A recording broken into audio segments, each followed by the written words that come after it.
You know, this is the most outrageous spectacle I've ever witnessed, ever. There's only one thing I wish. I sure gotta pee. Woodstock. 500,000 people gathered in a single field. Nobody needed permission. Nobody had to be invited. They simply came. They slept in the mud, danced in the rain, and embraced strangers whose names they would never know.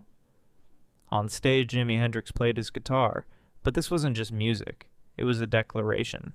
We're here. We exist. And we don't want your system. Flowers, peace, freedom, LSD, and poetry. No to war. Yes to love. It may have been the purest act of rebellion in modern history. But here's the question. What if none of this had ever happened? Because these barefoot, anti-war, system-rejecting young people were, in many ways, a product of the bloodiest war in human history, and one of the architects of that war, Adolf Hitler. Today I'm going to show you how Hitler, without ever intending to, helped create the generation that would reject everything he stood for. A German pilot in a German machine claims to have flown faster than any man in history. The speed claimed for the flight is over 463 miles an hour, 23 miles an hour faster than the present record held by Italy. September 1st, 1939, early morning, German tanks crossed the Polish border. Bombs began falling over Warsaw. This wasn't just the invasion of another country. It was the first spark of the deadliest war the world had ever seen. Just 2 days later, Britain and France declared war on Germany. The doors of Europe slammed shut. World War II had begun. Choose your side. Who stood where? On one side were the Allies. Britain, France, others would join later, but for now, remember those names. On the other side were the Axis powers, Germany, Italy, and Japan, the alliance built around Hitler's ambitions. And then there was one nation that stayed out of the fight, the United States, far away, silent, waiting. From 1939 to 1941, Hitler swept across Europe as if he were clearing pieces from a chessboard. Poland fell in just 5 weeks. Then came Denmark and Norway, next the Netherlands and Belgium. And then came the move that stunned the world. France, a country believed to have one of the strongest armies on earth, surrendered in only 6 weeks. 6 weeks. When German troops marched into Paris, the world stood still. Hitler seemed unstoppable, or at least that's how it looked. Europe was burning, and one nation was still watching from across the Atlantic. London was bombed night after night. Winston Churchill was holding on with everything he had. Again and again, he reached out to Franklin D. Roosevelt. Join us, help us. This isn't just our war. Roosevelt's answer? No. Well, not exactly. Instead, America passed the Lend-Lease Act. It would send weapons. It would provide supplies. It would offer financial support, but it would not send soldiers. Britain, the Soviet Union, and other allied nations received what they needed. In return, debt. America wasn't fighting the war, but it was financing it. And with every shipment of weapons, every loan, and every signed agreement, the United States was becoming the world's largest creditor. Long before the war ended, America had already begun to win.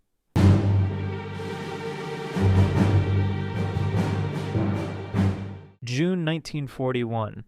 Hitler turned to East, the Soviet Union, the largest country on earth, and Joseph Stalin. When German forces crossed the border, everything seemed to be going according to plan.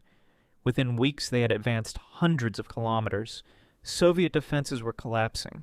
Moscow itself seemed within reach. But Hitler had overlooked one thing: the Russian winter. December 7, 1941, Hawaii, early morning. Japanese warplanes dived toward Pearl Harbor. Within hours, much of America's Pacific Fleet lay at the bottom of the harbor. The next day, Franklin D. Roosevelt stood before Congress. I ask that the Congress declare that since the unprovoked and dastardly attack by Japan on Sunday, December 7th, 1941, a state of war has existed between the United States and the Japanese Empire.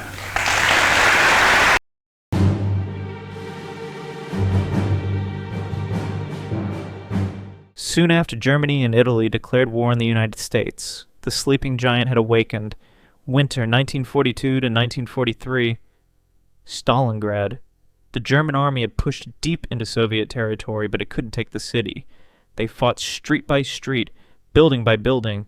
Then winter arrived, minus 40 degrees. Supply lines collapsed. Soldiers froze. Food ran out. Ammunition ran out. And there was still no order to retreat. Hitler refused to give one. In February 1943, Germany's 6th Army surrendered. Out of nearly 300,000 soldiers, only about 91,000 were taken prisoner. Stalingrad became the turning point of the war. It was there that the myth of Hitler's invincibility came to an end. When America entered the war, what did it bring? Money, weapons, fresh troops, and 4 years of untouched industrial power. American forces landed in North Africa, then Italy. And in June 1944, they stormed the beaches of Normandy, the largest amphibious invasion in history. The Americans pushed from the west, the Soviets advanced from the east. In April 1945, Hitler took his own life in a bunker beneath Berlin. The war was over. Or at least that's what everyone thought, because the real story was only beginning. May 1945, the guns fell silent. Europe was in ruins. Cities had been destroyed. Economies had collapsed. Entire generations had been lost. France, Britain, and the Soviet Union had suffered millions of deaths. There was almost no money left to rebuild. Only time. But the victors were now sitting around the negotiating table, and the spoils of war were about to be divided. At Yalta and Potsdam, 3 men redrew the map of the world. Roosevelt, Churchill, Stalin. Germany was split in two. Eastern Europe fell under Soviet influence. Western Europe would be rebuilt under American leadership. Then came the Marshall Plan. America would finance Europe's reconstruction. It sounds generous, and in many ways, it was. But every dollar also created economic ties, political influence, and new markets. As Europe stood back up, it did so with American support, and increasingly within an American-led economic order. The war had produced a clear global winner. Now look at America. Throughout the entire war, not a single enemy bomb had devastated the American mainland. Its factories were still standing. Its cities were intact. Its infrastructure remained untouched. Then came another advantage. A wave of immigrants arrived from Europe, not just ordinary workers, some of the brightest minds in the world. Albert Einstein was in America. Werner von Braun, the rocket engineer who had worked for Nazi Germany, was now in America. So were dozens of physicists, engineers, and mathematicians. As Europe collapsed, many of its greatest talents crossed the Atlantic. We call it a brain drain. But for America, it was a treasure. Alongside them came millions of workers, people ready to build, ready to work, ready to start over. And then there was the money. Years of wartime industrial production, European debt, capital flowing in from around the world. America had everything: land, labor, capital, knowledge. And now, the war was over. Factories that had built tanks would build houses, cars, refrigerators, televisions, entire suburbs. This is how 1950s America was born. Large homes with green lawns, 2-car garages, weekend barbecues. Children went to school. Fathers went to work. Mothers stayed home. From the outside, it looked perfect. But remember Rome. The human brain's a survival machine. For thousands of years, humanity lived with the same questions. What will I eat tomorrow? Who might kill me? Is my family safe? Those questions gave life urgency, purpose, meaning. But what happens when those questions disappear? For many middle-class American families in the 1950s, tomorrow's meal wasn't a concern. Neither was physical survival. They had everything they were supposed to want. And that's when something unexpected happened. People became unhappy. A feeling of emptiness, a loss of meaning, a quiet question. Is this really all there is? Housewives cried alone in their kitchens and without knowing why. Fathers left for work every morning and came home every evening. Yet something felt missing, something they couldn't even describe. In 1963, Betty Friedan gave that feeling a name. In The Feminine Mystique, she described what she called the problem that has no name. Millions of women read it and thought, yes, that's exactly how I feel. Even today, we see echoes of the same pattern. That many of the world's wealthiest countries also report high rates of antidepressant use and mental health treatment. Ancient Rome handed out bread and built grand arenas to keep people entertained. America offered television, affordable cars, the promise of the American dream. But underneath the prosperity, the emptiness kept growing, and one generation decided to fill that emptiness in a completely different way. In the years since the turn of the century, Los Angeles has grown from a sleepy pueblo to a vast, seething metropolitan city. Fine buildings, huge stores, busy citizens. A city which has grown faster than any other in America in the past decade, and which sees a constant day-to-day influx of people from every part of the world. 1950s. America looked perfect in photographs. White picket fences, smiling families, shiny new cars, everything exactly where it belonged. But step behind the picture and you saw something very different. The soldiers came home, but many of them never truly returned. Their bodies sat at the dinner table, they hugged their children, they kissed their wives, but their minds were still in Normandy, still in Stalingrad, still on the islands of the Pacific. Today we call it PTSD, post-traumatic stress disorder. Back then, many had simply called it shell shock. Call it anything at all, because soldiers weren't supposed to complain. Men weren't supposed to cry. Heroes weren't supposed to break. The trauma was never dealt with. It was buried. And like everything buried, it found another way out. Alcohol consumption soared. Domestic violence existed, but few talked about it. The perfect family wasn't supposed to reveal its cracks. Many American housewives were prescribed tranquilizers and other psychiatric medications just to get through the day. Fathers came home from work, but something inside them had died. On the surface, they had everything. Inside, they felt almost nothing. And this broken generation raised children. Those children turned like 18 in the 1960s, and they saw everything. Some buried that darkness deep inside themselves. Others let it out. During the 1960s and 1970s, America experienced one of the highest crime waves in its history. But it wasn't just street crime. Something new emerged. Serial killers. You've heard the experts say it about Jeffrey Dahmer. Gacy dislikes the comparison. What do I think of Jeffrey Dahmer? I don't know the man personally, but I'll tell you this. That's a good example as to why insanity doesn't belong in a courtroom. Because if Jeffrey Dahmer doesn't meet the requirements for insanity, then I'd hate like hell to run into the guy that does. Do you feel Beyond that, I have no comment on Jeffrey Dahmer because I'm not Jeffrey Dahmer.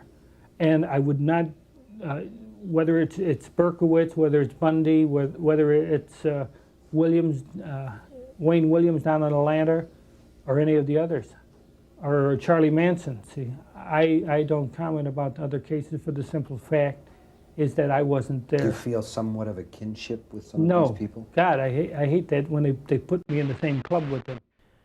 And what made it even more disturbing was this.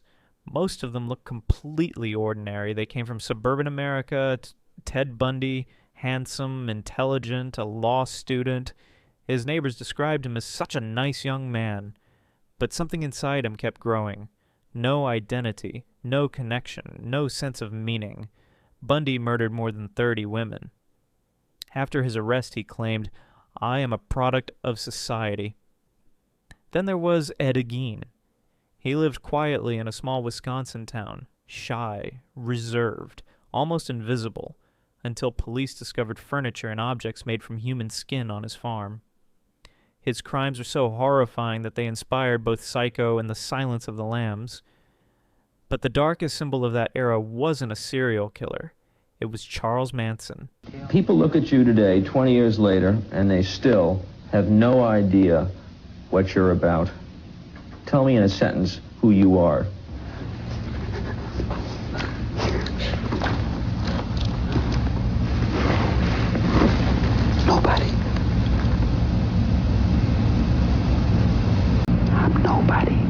Manson wasn't simply a murderer.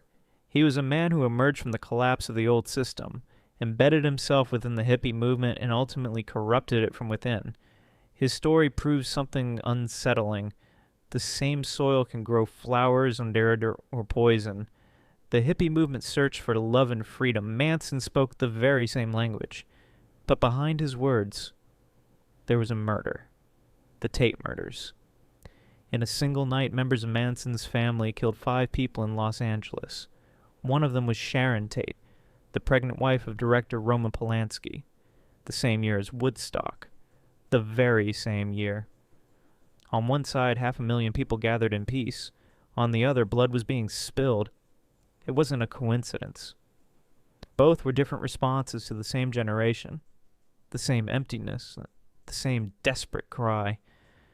So what had these young people actually seen? Their fathers came home from the war. But many never truly came home. Their bodies returned. Their minds stayed on the battlefield. Trauma wasn't discussed, because men didn't cry. Soldiers didn't complain. Their mothers felt trapped in kitchens. Many were educated, intelligent, capable, yet society had already decided their role. Be a good wife. Be a good mother. Be a good neighbor. And now it was their children's turn. The system had already planned their lives too. School, work, house, car, children, consume, work, stay quiet. Then came Vietnam. It has been said that I have 2 alternatives. Either go to jail or go to the army. But I would like to say that there is another alternative, and that alternative is justice. Ladies and gentlemen, Mr. Muhammad Ali has just refused to be inducted into the United States Armed Forces. In 1964, America entered the Vietnam War. And for the first time in history, war entered people's living rooms. Television showed bodies, burning villages, crying children, and coffins returning home. An 18-year-old American suddenly faced 2 choices: go to war or run away. Some found a third option: I refuse. I refuse. Those 2 words became the manifesto of a generation, and that movement was born in one city, San Francisco, the Haight-Ashbury district, around 1964 and 1965. Why San Francisco? Because it was already different. A port city, a city of immigrants, the home of the Beat Generation. Jack Kerouac had written there. Allen Ginsberg had read his poetry there.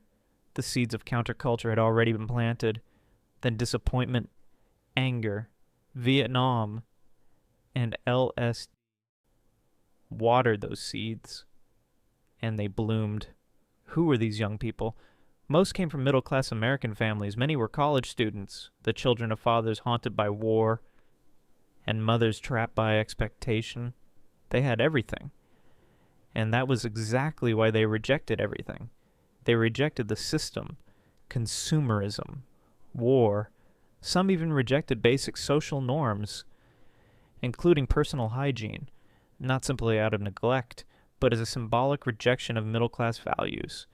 The hippie movement wasn't built around one single ideology, but it shared a few core beliefs: peace, no to Vietnam, no to war, no to violence, make love, not war.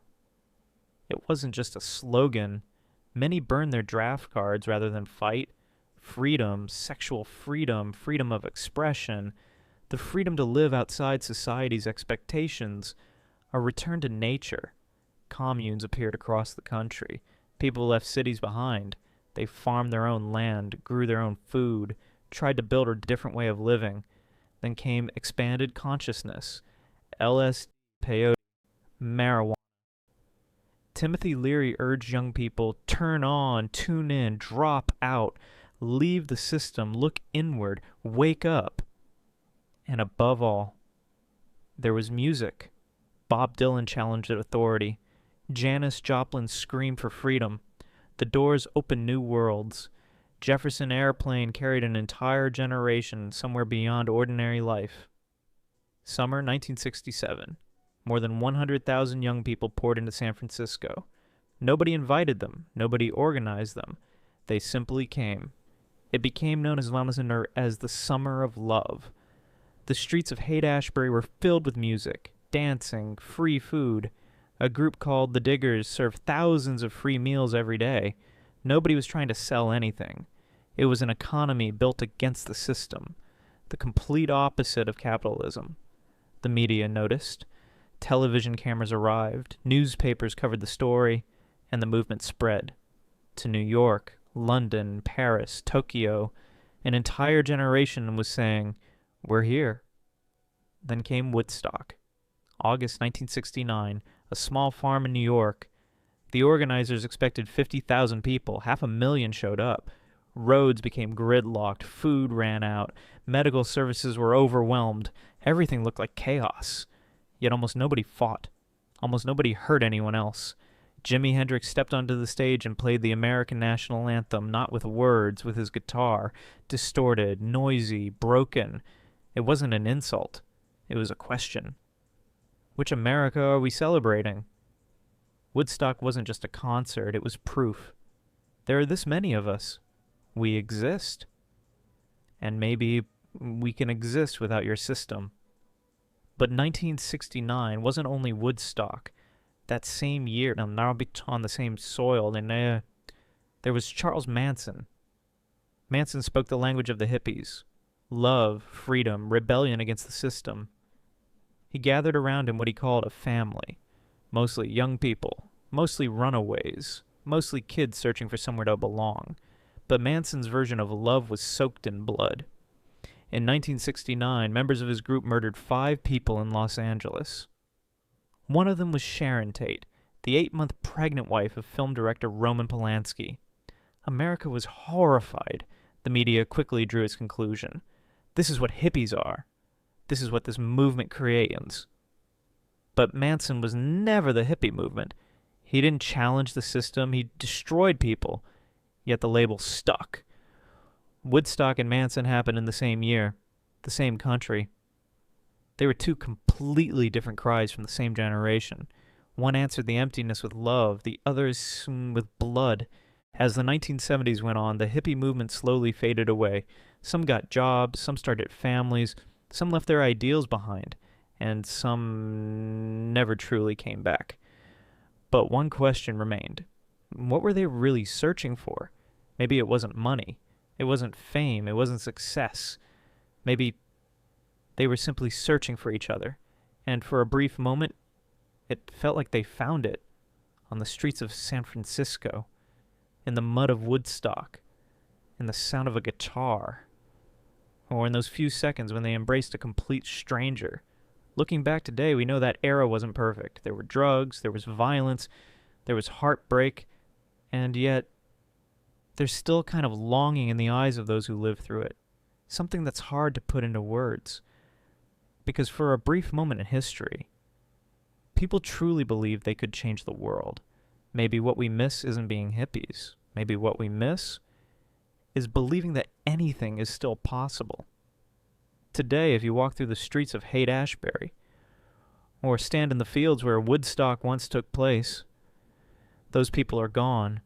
The music has faded, the tents are gone, the flowers have withered.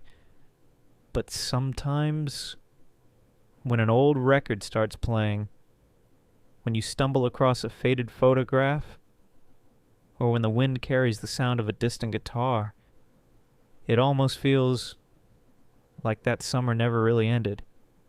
Perhaps the most fascinating lesson history teaches us is this: no event ever happens in isolation. Every war, every decision, every victory, and every mistake sets countless new events into motion. Today, we call this the butterfly effect. A single action can create consequences no one could have imagined decades later. When German tanks crossed the Polish border in 1939, no one could have known that they were setting in motion a chain of events that would one day lead to young people playing guitars at Woodstock in 1969. Because the war changed America. America changed its families. Those families raised a different generation, and that generation chose to stand up. They wanted the exact opposite of the world they had inherited. Perhaps that's history's greatest irony.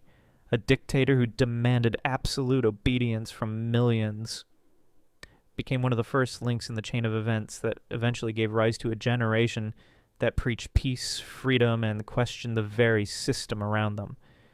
Who could have imagined that Adolf Hitler and Woodstock would one day become part of the same story?